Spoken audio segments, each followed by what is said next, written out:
কি ভাবছেন কোনো ভিডিও চলছে? আরে না, এটা কোনো ভিডিও না, এটা Realme Narzo 70 Pro এর নতুন ফিচার। জি হ্যাঁ, ঠিকই শুনেছেন এবং দেখেছেন। এখন আর ফোন টাচ অথবা ভয়েস নির্দেশনা দিয়ে চালাতে হবে না, আপনার আঙ্গুলের ইশারায় চলবে এখন থেকে আপনার হাতে থাকা ফোন। সম্প্রতি Realme তাদের Narzo 70 Pro মার্কেটে লঞ্চ করেছে, আর সেই ফোনটিতে ব্যবহার করা হয়েছে AI জেস্টার সেন্সর, যেটার মাধ্যমে ফোন হাতে না ধরেই চালানো যাবে। তো হ্যালো বন্ধুরা, আমি মনির বরাবরের মতো আপনাদের সাথে আছি। টেকওয়্যারের পক্ষ থেকে আরো একটা নতুন বাংলা রিভিউ ভিডিওতে আপনাদের জানাই স্বাগতম। আজকে আমরা কথা বলবো Realme Narzo 70 Pro এর নারী নক্ষত্র নিয়ে। তো চলুন শুরু করা যাক। এই হলো Realme Narzo 70 Pro এর বক্স। ব্লু কালারের বক্সের উপর সাদা কালারে লেখা আছে Narzo 70 Pro। আনবক্সিং করার আগে এটার দাম সম্পর্কে জেনে নিই। এটা বাংলাদেশের মার্কেটে অফিসিয়াল ভাবে লঞ্চ করা হয়নি, তবে আনঅফিসিয়াল ভাবে বাংলাদেশের মার্কেটে দাম পড়বে 28,000 টাকার আশেপাশে। তো চলুন বক্সটি আনবক্সিং করা যাক। বক্স খোলার পরে সবার প্রথমে চোখে পড়বে QR কোড, সেই সাথে থাকছে ডকুমেন্টেশন, একটি ফোনের কাভার। এই ডিজাইনটি এখন বেশ চলছে, প্রায় সব কোম্পানি এই ধরনের ক্যামেরা মডিউল ডিজাইন করছে তাদের ফোনে, বড় করে রাউন্ড শেপের ক্যামেরা মডিউল। সেই সাথে আরো পেয়ে যাবো সিম ইজেক্টর পিন, আর বক্সের সব থেকে আকর্ষণীয় জিনিস Realme Narzo 70 Pro ফোন নিয়ে বিস্তারিত কথা বলার আগে বক্সের বাকি জিনিসগুলো দেখে নিই। ফোনের নিচেই থাকছে 67 ওয়াটের সুপার ভোগ চার্জার আর type A to type C charging cable. তো এই ছিল পুরো বক্সের অবস্থা। এখন আমরা ফোনের বিস্তারিত আলোচনা করব। Let's look at the phone. আবারও ব্যতিক্রম ডিজাইন। Realme সব সময় ভিন্ন কিছু নিয়ে আসার চেষ্টা করে, এবারও তার ব্যতিক্রম ঘটলো না। কি চমৎকার ডিজাইন! এটা রিয়েলমির অন্যতম মোস্ট প্রিমিয়াম লুকিং ফোন আমার কাছে মনে হচ্ছে। ফোনের পেছনের উপরের দিকে থাকছে বড় করে রাউন্ড শেপের ক্যামেরা মডিউল, আর নিচের দিকে থাকছে নার্জোর ব্র্যান্ডিং।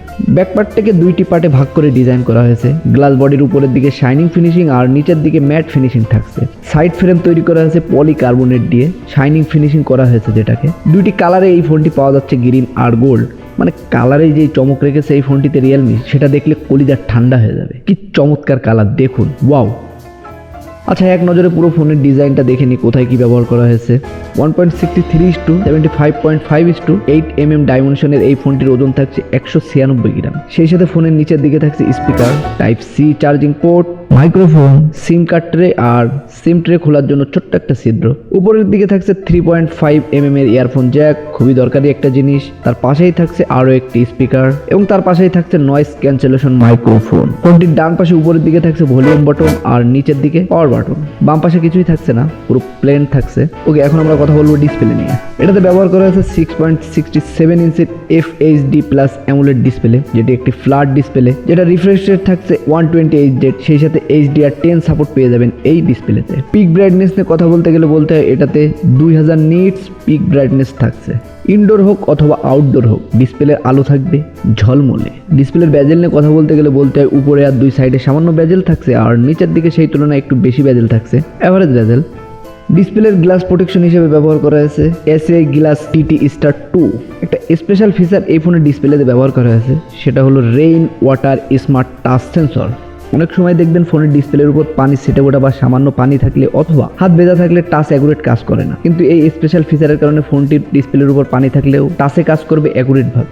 টাচে কোনো রকমের সমস্যা হবে না, হাত যতই ভেজা থাকুক বা ফোনের উপর যতই পানি থাকুক, টাচ হবে অ্যাকুরেট। এটাতে ওয়াটারপ্রুফ লেভেল IP68 রাখলে ভালো হতো, তাহলে পানির নিচেও ফোনটি চালানো যেত আর কি। এই বাজেটে এর থেকে বেশি কিছু আশা করাটাও বোকামি হয়ে যাচ্ছে বর্তমান পরিবেশ অনুযায়ী। আচ্ছা, এখন আমরা ক্যামেরা নিয়ে বিস্তারিত আলোচনা করব। ক্যামেরা মডিউল বেশ বড়ভাবে রাখা হয়েছে রাউন্ড শেপে, যেটা বর্তমানে খুব বেশি চলছে। ক্যামেরা মডিউলের মধ্যে 4টি ক্যামেরা পোর্ট থাকলেও ক্যামেরা থাকছে 3টি, আর একটি LED ফ্ল্যাশ লাইট থাকছে। এটাতে মেইন ক্যামেরা হিসেবে থাকছে 50 মেগাপিক্সেলের সনির IMX890 sensor with OIS। Secondary যে ক্যামেরা থাকছে সেটা 8 মেগাপিক্সেলের আল্ট্রা ওয়াইড সেন্সর, সেই সাথে 2 মেগাপিক্সেলের ম্যাক্রো সেন্সর এটাতে ব্যবহার করা হয়েছে। সামনের দিকে থাকছে 16 মেগাপিক্সেলের ক্যামেরা। এই ক্যামেরায় যে সেন্সর ব্যবহার করা হয়েছে এই বাজেটের মধ্যে সেরা ক্যামেরা সেন্সর বলা যায়। এই ক্যামেরাতে আপনি যেই পরিবেশেই ছবি তুলবেন, হাই কোয়ালিটির ছবি উঠবে, হোক সেটার হাইলাইটিং অথবা লো লাইটিং, ছবি উঠবে ফার্স্ট ক্লাস। চলুন এক নজরে এই ফোনের কিছু ফটোশুট দেখে নেওয়া যাক।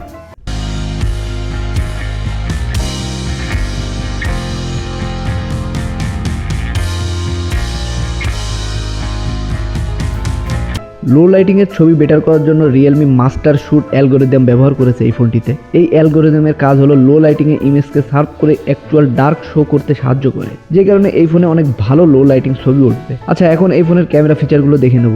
নাইট মোড থাকছে, স্টেট মোড থাকছে, ভিডিও মোডে 720p 1080p, সেই সাথে 4K ভিডিও রেকর্ড করা যাবে 30 FPS এবং 60 FPS এ। সেই সাথে থাকছে ফটো মোড, পোর্ট্রেট মোড, মোর মোডের মধ্যে থাকছে আরো অনেকগুলো ফিচার, যেমন ধরুন slow motion video, dual mode video, etc. এখন আমরা কথা বলবো এই ফোনটির পারফরমেন্স নিয়ে। এটাতে ব্যবহার করা হয়েছে মিডিয়াটেকের ডায়মন্ডসিটি 7050 প্রসেসর, যেটার আন্তত স্কোর থাকছে 6,10,000-এর বেশি, অনেক ভালো স্কোর কিন্তু। এটার বেসিক ভেরিয়েন্ট হিসেবে থাকছে 8GB র্যাম 128GB স্টোরেজ, আর এর উপরে থাকছে 8GB RAM 256GB storage. RAM type থাকছে LPDDR4X আর স্টোরেজ টাইপ থাকছে UFS 3.1। 8GB র্যামের সাথে ভার্চুয়াল আরও 8GB র্যাম চাইলে বাড়িয়ে নেওয়া যাবে, অর্থাৎ 8+8 মোট 16GB। ওভারঅল এটার পারফরমেন্সের কথা বলতে গেলে এটা হাই কোয়ালিটির পারফরমেন্স দিচ্ছে। গেমিং এর সময় যে কোনো মোবাইল গেম হাই কোয়ালিটি রেজলিউশনে খেলতে পারবেন। গেম খেলার সময় টাচ অনেক স্মুথ আর অ্যাকুরেট ভাবে কাজ করবে। সেই সাথে ফোনে গেম খেললে ফোন তেমন হিট হবে না, কারণ ফোন ব্যবহারের সময় ফোন হিট হলে ফোনকে ঠান্ডা করার জন্য আলাদা ইকুইপমেন্ট ব্যবহার করা হয়েছে এই ফোনটিতে। এবার কথা বলা যাক ব্যাটারি নিয়ে। এটাতে 5000 mAh এর ব্যাটারি ব্যবহার করা হয়েছে। সেই সাথে 60 ওয়াটের ওয়্যারেড ফাস্ট চার্জিং থাকছে, যে কারণে 40 থেকে 50 মিনিটের মধ্যে ব্যাটারি ফুল হয়ে যাবে। 6mm এর প্রসেসরের কারণে হেভিভাবে ব্যবহার করলেও সারাদিন চার্জ চলে যাবে, আর যদি নর্মালভাবে ব্যবহার করেন তাহলে একদিনের বেশি চার্জ ব্যাকআপ পেয়ে যাবেন। এটাতে অ্যান্ড্রয়েড ভার্সন 14 ব্যবহার করা হয়েছে আর রিয়েলমির UI 5.0 ব্যবহার করা হয়েছে। সেই সাথে 2 বছরের অ্যান্ড্রয়েড মেজর আপডেট আর 3 বছরের সিকিউরিটি আপডেট পেয়ে যাবেন, মানে অ্যান্ড্রয়েড 15 আর 16 ব্যবহার করারও সুযোগ থাকছে এই ফোনটিতে। এবার এই ফোনের মূল আকর্ষণগুলো নিয়ে কথা বলা যায়। এটাতে AI অটো ব্রাইটনেস থাকছে। আচ্ছা, আপনার মনে প্রশ্ন আসতে পারে, অটো ব্রাইটনেস তো সব ফোনেই থাকে, তাহলে এটা আবার বলার কি আছে? তো আমি বলি, এতদিন আমরা যেই অটো ব্রাইটনেস দেখেছি সেটা বাইরের আলো অনুযায়ী অ্যাডজাস্ট হয়ে যেত, কিন্তু Realme Narzo 70 Proতে আপনার বিহেভিয়ার অনুযায়ী ব্রাইটনেস অ্যাডজাস্ট করবে, অর্থাৎ আপনি আপনার ফোনে যেই কাজ করবেন সেই কাজের ধরন অনুযায়ী ফোনের ব্রাইটনেস অ্যাডজাস্ট করে নেবে। সেই সাথে এই ফোনটি আপনার হাতের ইশারায় চলবে।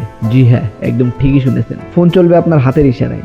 AI জেস্টার্স এর মাধ্যমে আপনি চাইলে এই ফোনটি হাতের ইশারায় চালাতে পারবেন। একটা সময় ছিল যখন ফোন চালাতে হতো বাটন চেপে, তারপরে কাল ভেদে আসলো টাচ সিস্টেম, আর এখন চলে এসেছে ইশারা। কিছুদিন পরে ফোন চলবে মাইন্ড দিয়ে, অর্থাৎ আপনি আপনার মস্তিষ্ককে যেটা নির্দেশ করবেন সেই অনুযায়ী ফোন চলবে। ফোনে কোনো টাচ বা ইশারার দরকার হবে না। কয়েকদিন পরেই আপনি যেটা ভাববেন সেটাই আপনার ফোন করবে। সেই দিন আর বেশি দূরে নেই। ওকে, এখন এক নজরে এই ফোনটির অন্যান্য বিষয়গুলো নিয়ে কথা বলে নিই। এটাতে ওয়াটারপ্রুফ লেভেল থাকছে IP54, dust and flush resistant, অর্থাৎ সামান্য পানি ছিটে ফোটা এটা আটকে নেবে, তবে পানিতে চোয়ানো যাবে না। লাউড স্পিকার এটাতে ব্যবহার করতে পারবেন। স্টেরিও স্পিকার এটাতে থাকছে। সাউন্ড কোয়ালিটির লেভেল ভালোই, কোয়ালিটি সম্পন্ন, অনেক সুন্দরভাবে গান শোনা যাচ্ছে, বা যে কোনো সাউন্ডে আর কি খুব সুন্দরভাবে এটাতে শোনা যাচ্ছে। ব্লুটুথ 5.2 থাকছে, USB Type-C 2.0 থাকছে, Wi-Fi 6 থাকছে, NFC থাকছে না। ডুয়েল 5G মোডের সাথে থাকছে ডুয়েল 4G ভোল্টেজ। সিম ট্রে হিসেবে থাকছে হাইব্রিড সিম স্লট, যেটাতে 2টি সিম ব্যবহার করতে পারবেন। এছাড়াও এই ফোনটিতে আরও বেশ কিছু ছোটোখাটো অসাধারণ ফিচার ব্যবহার করা হয়েছে, যেমন ধরুন ব্যাকগ্রাউন্ড রিমুভ। কোনো ছবির ব্যাকগ্রাউন্ড রিমুভ করতে চাইলে ছবিটির উপরে ক্লিক করে ধরে রেখে যে কোনো একদিকে টান দিয়ে ব্যাকগ্রাউন্ড রিমুভ করে নিতে পারবেন। তো এই ছিল Realme Narzo 70 Pro এর নারী নক্ষত্র। ভিডিওটা আপনার কাছে কেমন লেগেছে অবশ্যই কমেন্ট করে জানাবেন। ভিডিওটা যদি ভালো লেগে থাকে অবশ্যই ভিডিওতে একটি লাইক করবেন। আর সেই সাথে আপনি যদি আমাদের চ্যানেলে নতুন হয়ে থাকেন অবশ্যই আমাদের চ্যানেলে সাবস্ক্রাইব করে পাশে থাকা বেল আইকনটি ক্লিক করুন, কারণ আমরা নিত্য নতুন সকল গ্যাজেট আর স্মার্টফোনের রিভিউ ভিডিও বাংলাতে আমাদের চ্যানেলে প্রতিনিয়ত আপলোড করে থাকি। মনে রাখবেন, আমরা কোনো প্রমোশন ভিডিও করি না, আমরা যে কোনো প্রোডাক্টের অরিজিনাল রিভিউ কাস্টমারের সামনে তুলে ধরার চেষ্টা করি। তো ভিডিওটা শেষ পর্যন্ত দেখার জন্য আপনাকে জানাই অসংখ্য ধন্যবাদ। তো দেখা হচ্ছে পরের কোনো ভিডিওতে, ততক্ষণ পর্যন্ত সুস্থ থাকুন। আসসালামু আলাইকুম।